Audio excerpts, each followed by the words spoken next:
Bon, salut à toutes et à tous. Aujourd'hui, j'ai de la chance de rencontrer Giorgio Gresta, chirurgien spécialiste de l'épaule. Je vous avais promis que je vous ferai une petite vidéo pour parler un petit peu des pathologies de l'épaule et des différentes contraintes qu'on va pouvoir retrouver sur cette articulation entre guillemets dite complexe. Du coup, Giorgio, pourquoi on peut considérer que l'épaule est une articulation complexe, peut-être plus complexe que les autres? C'est une articulation complexe parce que vous imaginez, c'est comme une grosse boule devant une petite platine. C'est comme si vous avez une balle de golf posée sur un tee. Donc la boule, elle est très instable, elle peut dans tous les sens. Elle n'est pas très stable comme articulation. Du coup, elle est stabilisée par des choses qui s'appellent des ligaments, des tendons, notamment la coiffe des rotateurs. Et donc la difficulté, c'est de stabiliser cette boule devant la glène. Donc bien sûr elle est ligament, mais aussi s'appelle la coiffe des rotateurs.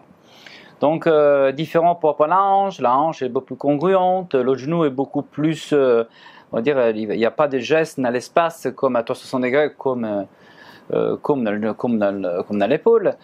Pareil, le coude il est complexe, mais il n'y a pas le même geste de rotation. Vous pouvez tourner presque à 360 degrés dans l'épaule. Du coup, il faut stabiliser cette grosse tête devant cette petite glène. Il faut la stabiliser et là, il va rentrer en jeu la pathologie de la coiffe du rotateur ou la pathologie de l'instabilité. C'est quoi? C'est que l'épaule se déboîte en avant, en arrière. Ou la pathologie de la coiffe, c'est que les ficelles qui servent à garder en place la tête, eh ben, il s'abîme à cause d'un frottement avec un os qui s'appelle l'acromion. D'accord, donc en gros, pour résumer, c'est vraiment le type de pathologie que toi, tu vas rencontrer très souvent avec tes patients. On peut clairement dire également que c'est les mêmes pathologies qu'on va retrouver dans le sport, comme chez monsieur et madame tout le monde, parce que comme tu le disais, oui. C'est une articulation qui est mise à rude épreuve et dans tous les sens surtout. L'épaule du sportif, globalement, présente deux types de pathologies. C'est l'instabilité. C'est quoi l'épaule qui se luxe, qui se déboîte en avant, en arrière, suite à un choc au rugby, soit suite à un traumatisme qui va arracher les ligaments. Du coup, l'épaule se retrouve en avant, en arrière. Le sportif, notamment avant l'âge de 20 ans, hein, il faut le stabiliser. Il faut le stabiliser pour qu'il se déboîte en avant, en arrière, avec une chose qui s'appelle des butées d'épaule. D'accord. Ça, c'est l'instabilité. Donc, on met des bouts d'os, on les transfère pour éviter qu'elle parte en avant ou en arrière. Et c'est la pathologie de l'instabilité. L'épaule qui se luxe. Donc ça, c'est sur des personnes en principe qui sont relativement laxes, qui ont une certaine laxité au niveau de l'épaule, ou est-ce que c'est plus il y a aussi le laxe. Le laxe, c'est la tendance à moins les opérer parce qu'on sait les laxes, si c'est luxe devant, on le stabilise devant. Et pour se reluxer derrière, donc il faut le stabiliser derrière, vont se luxer en bas. Donc les instables, si vous êtes dans les instables, il ne faut pas trop s'exciter, il ne faut pas chercher vraiment une intervention parce que c'est difficile à contrôler. Alors que le sportif, le rugbyman, ou un handballeur qui se luxe l'épaule en un seul endroit, et donc l'épaule se déstabilise, sort de son emplacement, là effectivement rentre l'intérêt pour stabiliser avec une butée d'épaule. Ça, c'est donc la pathologie d'instabilité. Alors que globalement, le sportif qui fait toujours des gestes répétitifs, de lancer, notamment, souvent on a des problèmes de coiffe des rotateurs. C'est quoi? Je vous disais tout à l'heure qu'il y a ces 4 tendons, la coiffe des rotateurs qui coiffe cette tête de l'humérus, qui frotte avec un os qui s'appelle l'acromion. Ça s'appelle un conflit entre l'acromion et la coiffe. Et il crée effectivement souvent des douleurs. Vous ressentez des douleurs au niveau du bras, comme ça. Et pour ces pathologies-là, quand on est jeune encore, on est sportif, c'est pas toujours chirurgical. C'est chirurgical à partir du moment que le suffit sur le tendon. Mais c'est rare d'avoir le sportif entre 25 et 30 ans que ça abîme la coiffe. Mais par contre, parfois il y a des problèmes de conflit, comme je vous disais tout à l'heure, un frottement entre le bec de perroquet et la coiffe, qui à force, il peut l'abîmer. Donc il faut faire certains exercices de renforcement du muscle de abaisseur de l'épaule, subscapulaire infraépineux, pour éloigner cette bec, le frottement avec le tendon, et du coup éviter que l'épaule vieillisse mal. L'épaule est chirurgicale si effectivement on n'arrive à pas corriger.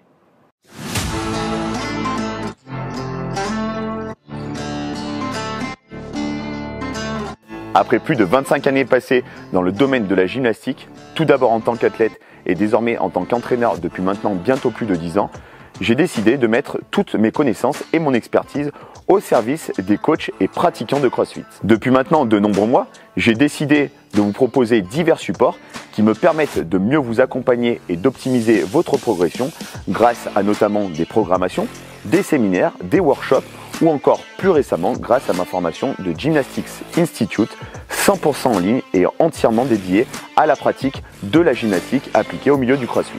La diversité des supports que je vous propose a pour objectif de pouvoir optimiser votre progression tout en répondant aux différentes contraintes qui peuvent être les vôtres, qu'elles soient temporelles, matérielles ou encore financières. Si tu souhaites découvrir, progresser ou encore optimiser tes compétences et tes qualités dans le milieu de la gymnastique en tant que coach ou en tant que pratiquant, rendez-vous sur mon site ts-gymnastiqueconcept.com. Je suis Thibaut Soubera, entraîneur de gymnastique, préparateur physique et formateur et je me ferai un plaisir de t'accompagner dans la progression et dans la validation de tes objectifs.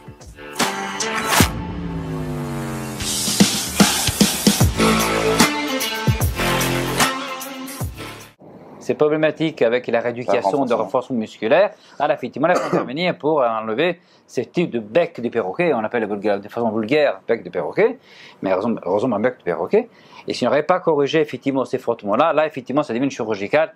Mais bon, il faut d'abord, avant de les opérer, il y a plusieurs choses à faire, des infiltrations, de la rééducation. Voilà. Donc c'est plutôt intéressant d'entendre ce genre de discours parce qu'aujourd'hui, on entend très souvent les personnes qui, dès qu'il y a un souci d'inflammation, on est tout de suite, il n'y a pas cette nécessité de tout de suite. Déjà, vraiment, la rééducation est très importante. Corriger les gestes, le médecin de sport corrige le geste qu'on fait, qui parfois il est mauvais. Et surtout, corriger vraiment l'épaule. Avec, je vous disais tout à l'heure, un renforcement musculaire adapté, sous-scapulaire, infra-épineux, des gestes comme ça et comme ça, pour essayer d'abaisser l'épaule et du coup diminuer le conflit. Alors je rebondis sur ce que tu es en train de nous dire.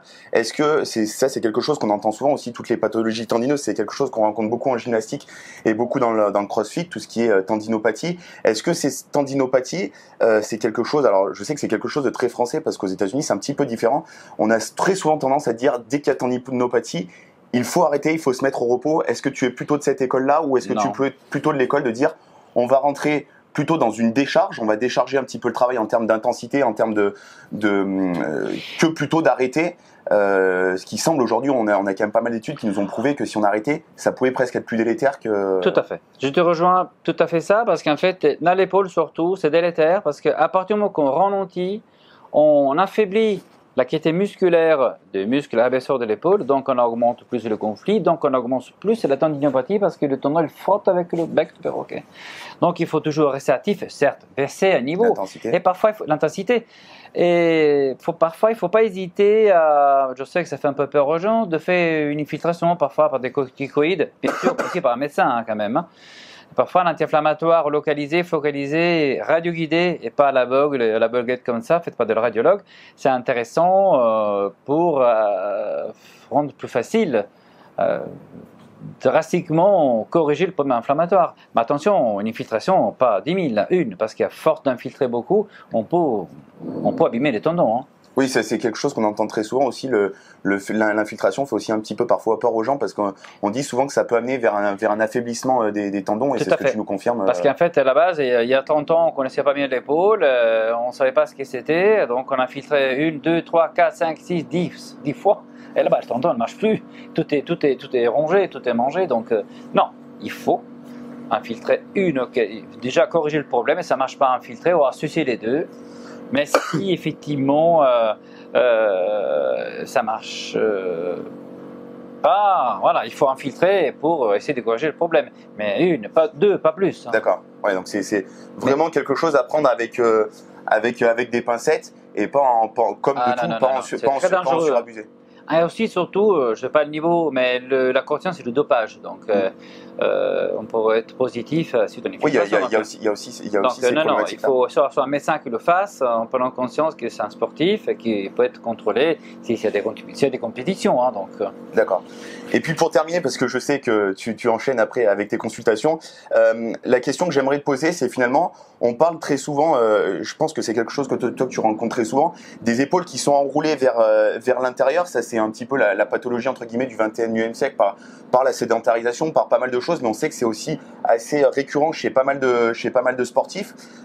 Très souvent, on dit qu'il faut renforcer l'arrière de l'épaule, etc. Mais c'est vrai que moi, il y a quelque chose qui me choque, c'est qu'on parle très rarement le fait de devoir gagner en souplesse de la partie antérieure avant même de renforcer cette partie postérieure. Moi, c'est quelque chose qui me choque parce que je pars toujours du principe que si on veut renforcer avec une intensité correctrice qui soit bonne, si on n'a pas étiré préalablement la face antérieure, j'ai du mal à croire qu'on puisse, juste avec le renforcement, rééquilibrer la posture. Je suis d'accord avec toi parce que la règle de base dans l'épaule, c'est d'abord trouver la souplesse. Et ensuite, une fois qu'on a retrouvé la souplesse, là qu'il y a le renforcement musculaire adapté en fonction de la chaîne qu'on a besoin de renforcer.